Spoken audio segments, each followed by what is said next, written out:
Okay, today we're going to talk about motor encoders. We use them to create a closed loop feedback from motors. One of the problems we have with motors is if you just give them a certain power, there's no guarantee what RPM they're going to spin at. If you want precise RPM out of your motors, you need to read the speed they're actually spinning and then adjust your power up and down when need be in order to maintain that correct speed.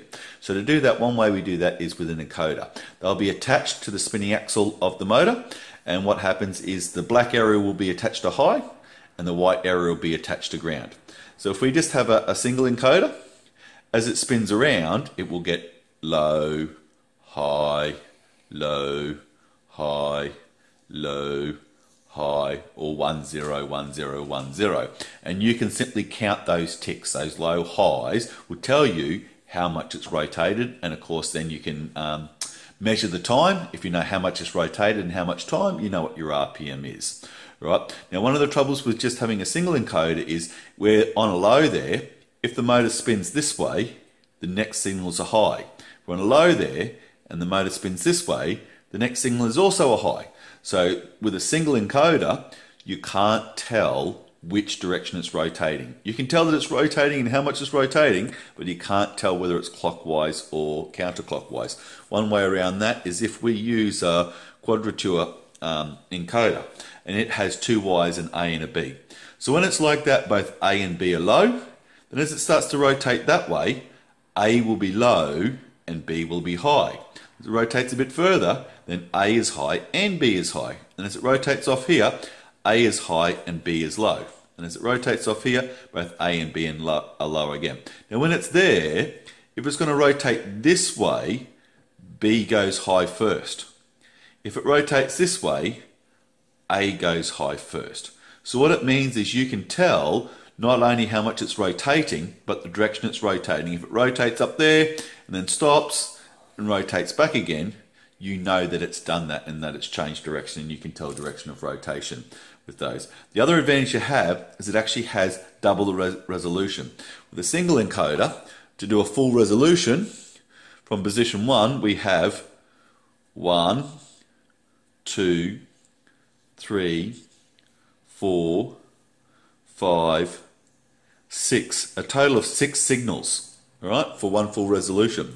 On the same encoder for these here, we have 1, 2, 3, 4, 5, 6, 7, 8, 9, 10, 11, 12. So you actually have 12 signals for the one rotation. So it gives you a higher resolution, a little bit higher accuracy as well.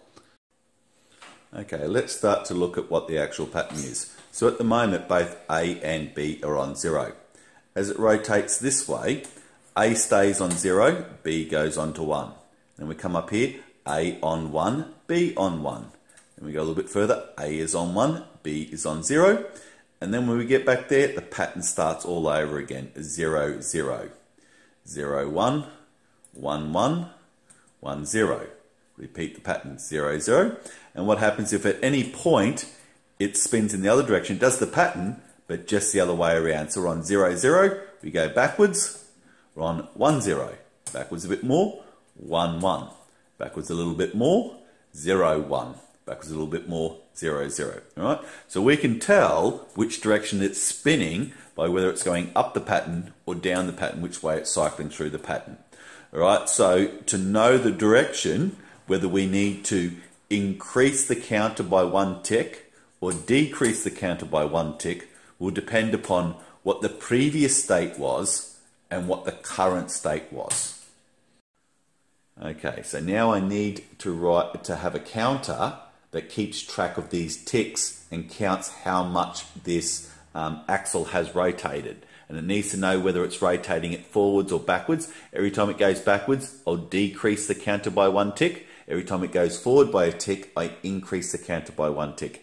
Now I know whether to decrease it or increase it or leave it alone and do nothing, depending what it was in the previous state and what it's on the current state. If it's going down the pattern, it means I need to increase the counter by 1 tick. If it's going up the pattern, it means I need to decrease it by 1 tick. If between reads I'm getting exactly the same result, it means it hasn't changed at all. If I get, say, the 1, 1, and then the next result I get 0, 0, well, that's not above or below. Something has gone wrong, and that's an error, and I shouldn't do anything with the counter either. So if it goes down, I'm going to increase the counter by 1. Goes up, I'm going to decrease it by 1. Anything else, I'm not going to do anything to it. So I have here all the different possibilities. I have my the previous A, the previous B, the current A, the current B, and then my result here, what I'm going to do. So if the previous, and it gives me 16 different possibilities my computer can have, right? So if the previous A is 0 and the previous B is 0, and the previous A is 0, and the current A is 0 and the current B is 0, obviously it hasn't moved, so I shouldn't do anything with the counter. The result is 0. If the previous one is 0, 0, and the current one is 0, 0, 1, you can see if the previous one is 0, 0, and the current one is 0, 1, means it's moved down 1. So what we should do is increase the counter by 1. If the previous one is 0, 0, and the current one is 0, 1, it means we should decrease it by 1. If the previous one is 0, 0, and the current one is 1, 1, well, that's an error. Something's gone wrong. So again, don't do anything to the counter. Right? If the previous one is 0, 1, and the current one is 0, 0, it means it's going backwards. I need to decrease the counter 1. And we can go all the way down for all the different possibilities, and we can know the result we need to do, whether we need to do nothing, whether we need to go increase by 1 or decrease by 1. Okay, so now we need to write a program to be able to read this encoder and keep count to what it is. All right? So I actually have a little motor and encoder here.